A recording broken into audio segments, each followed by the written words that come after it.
علامہ یوسفی صاحب، آپ کچھ تفسیری نکات ارشاد فرمائیے جہاد کی اہمیت، شہادت کی عزت و حرمت، شہداء کی برزخی زندگی کے حوالے سے۔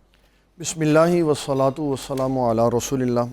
آج کا ٹاپک انسان کی روح کو تازہ کرنے کے لیے یہ آیت ان آیات میں شمار ہوتی ہے، اگر کسی کے اوپر اس کی حقیقت اللہ تعالیٰ عیاں فرما دے تو اگر وہ بیمار ہو تو صحت مند ہو جاتا ہے، واہ سبحان اللہ، اگر وہ وہن کا شکار ہو تو اس کا وہن ختم ہو کیا جاتا ہے۔ بات، جہاد ایک ایسی نعمت ہے اللہ کی طرف سے جس سے ظاہراً تو مشکلات نظر آتی، جی لیکن اس کا انعام یہ ہوتا ہے کہ اللہ بھی راضی ہو جاتا ہے، اللہ کے رسول بھی راضی ہو سبحان جاتا ہے۔ اللہ، اور پھر آقا کریم صلی اللہ تعالیٰ علیہ وسلم ارشاد فرماتے ہیں، اللہ تبارک و تعالیٰ جب مجاہدین کو نعمتیں عطا فرمائے گا، جی ان پر اپنا فضل فرمائے گا، اور یہ وہ فضل ہے کہ ایک طرف جنت ہے، دوسری طرف اللہ تعالیٰ کی نعمتیں ہیں، واہ اور نہ ختم ہونے والی نعمتوں کا انبار ہے۔ کیا بات، تو اللہ تعالیٰ فرمائے گا کہ تو کیا چاہتا ہے؟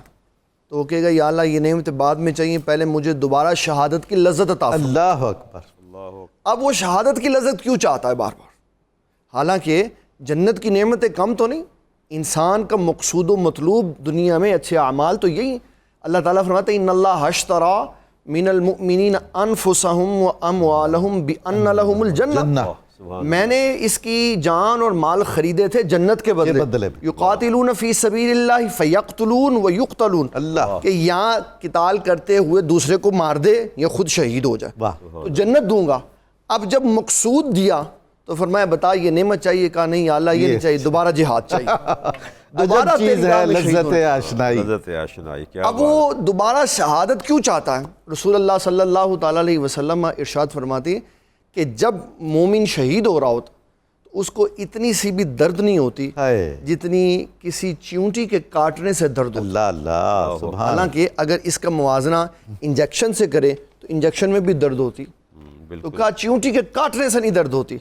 اس کو پھر تعبیر کیا قرآن مجید کی اس آیت کے ساتھ کہ اللہ تعالیٰ جل جلالہ ارشاد فرماتا ہے کہ جب حضرت سیدنا یوسف علیہ السلام کو گزارا گیا خواتین کے سامنے، جی قطعنا ایدیہن، انہوں نے اپنی انگلیاں کاٹ لی اور ان کو تکلیف کا احساس نہیں ہوا۔ بے شک ایسا ہے، قلنا حاشا للہ ما ھذا بشرا ان ھذا الا ملک کریم، اللہ یہ تو انسان ہی نہیں، یہ تو ایک معزز فرشتہ ہے۔ سبحان اللہ، تو کہا جب حسن مجازی یوسف علیہ السلام لے کے سامنے سے گزرے، اس میں اتنی محویت ہو گئی، اتنا کمال تھا کہ تکلیف کا احساس نہیں ہوا۔ تو جب مجاہد اللہ کی بارگاہ میں حاضر ہو رہا ہوتا ہے، شہادت کا وقت قریب ہوتا ہے، تو حسن حقیقی جلوہ فروز ہوتا ہے، رب کائنات جل جلالہ کی زیارت ہو رہی ہوتی ہے، تو پھر تکلیف کا کہاں احساس ہو سکتا؟ سبحان اللہ، سبحان ایک چیونٹی کے کاٹنے کی بھی تکلیف نہیں ہوتی۔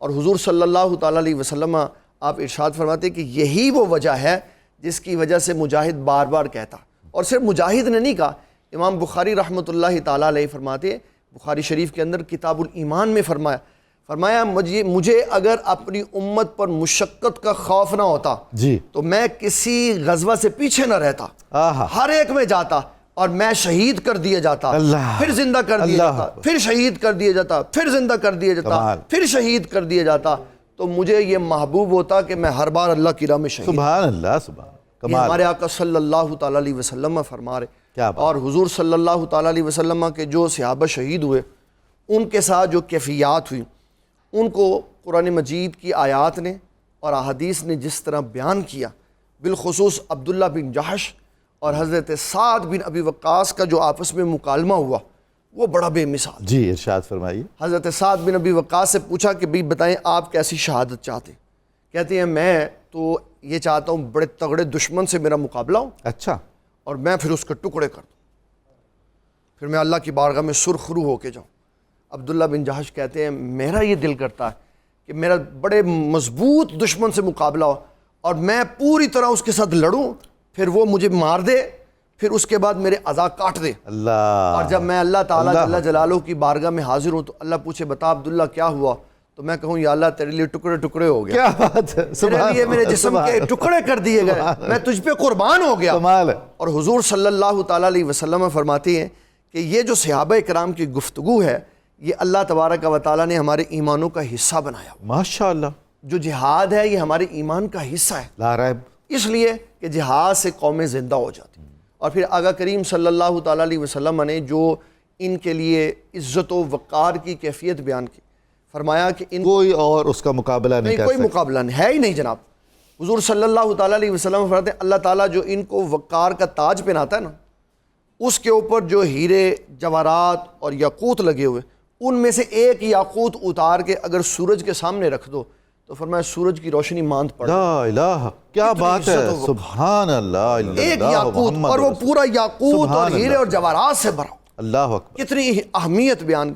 اور علامہ جلال الدین سیوطی رحمۃ اللہ تعالیٰ علیہ نے تفسیر در منصور میں ولا تحسبن الذین قتلوا فی سبیل اللہ امواتا میں ذکر کرتے ہوئے فرمایا کہ شہید میدان محشر کی طرف جب لوٹے گا تو اس نے اس تلوار کے دستے کو یہاں سے پکڑا ہوگا اور اس کا کنارہ فخر سے اپنے کندھے پہ رکھا، کیا شان ہے. جیسے بڑی عزت و وقار کے ساتھ آ رہا. فرمایا یاد رکھو مسلمانوں، مجاہد کی اتنی شان ہے کہ جب یہ میدان معاشر کی طرف آئے گا، اگر اس راستے میں حضرت سیدنا ابراہیم خلیل اللہ علیہ السلام جلوہ فروز ہوں جی، یا ان کی گزرگاہ ہو، تو وہ اس مجاہد کی عزت اور وقار کو بڑھانے کے لیے کھڑے ہو کے اس کا استقبال. اللہ اکبر. اللہ اکبر. یہ کون ہے؟ یہ جلیل القدر انبیاء ہے، یہ حضرت جد سیدنا رسول صلی ابراہیم اللہ علیہ ہے، وآلہ جد امجد ہیں ہمارے آقا پاک صلی اللہ علیہ وسلم. تو فرمایا یہ ادب نہیں، یہ اس کی شان بڑھائی. کیا بات ہے. آنے والے لوگوں کا حوصلہ بڑھایا جا رہا ہے. ماشاءاللہ. اگر تم اس راہ میں آئے تو یہ شان ملے گی کہ اللہ تبارک و تعالیٰ جل جلالہ تمہارے قد کاٹ کو